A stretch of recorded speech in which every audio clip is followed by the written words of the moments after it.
Corruption is a vile disease that sucks and drains the health out of something good. Corruption in society is an evil moral infection that keeps community in the state of perpetual sickness.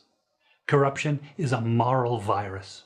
It's so potent it leaves its host sick, lethargic, and unable to realize and accomplish all that a well person can. Where corruption thrives, poverty and not prosperity thrives.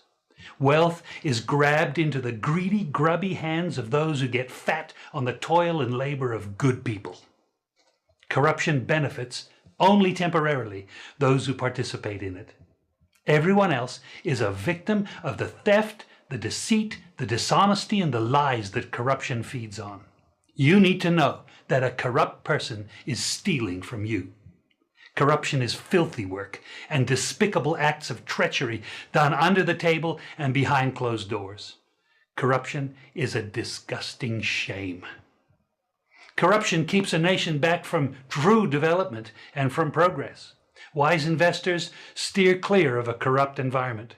They would rather put their resources into a place where the playing field of opportunity is equal for all and not bent towards feeding the financial lust of corrupt, lying, cheating, thieving politicians and government officials. How many wonderful development projects have been lost because the investors didn't want to do business in a swamp of evil? When those great projects go to another nation or to some other place, we all lose.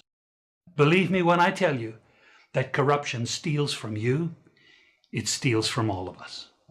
Corruption plunders the nation's wealth.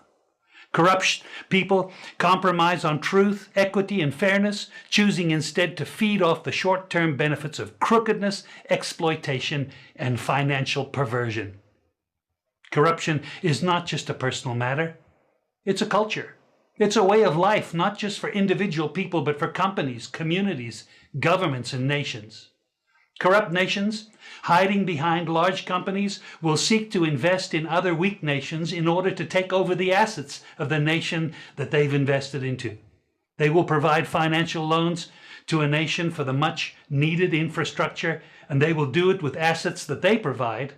They will sign contracts by lining the pockets of rotten government officials who participate in this kind of corruption and are then held hostage by their own deceit and greed.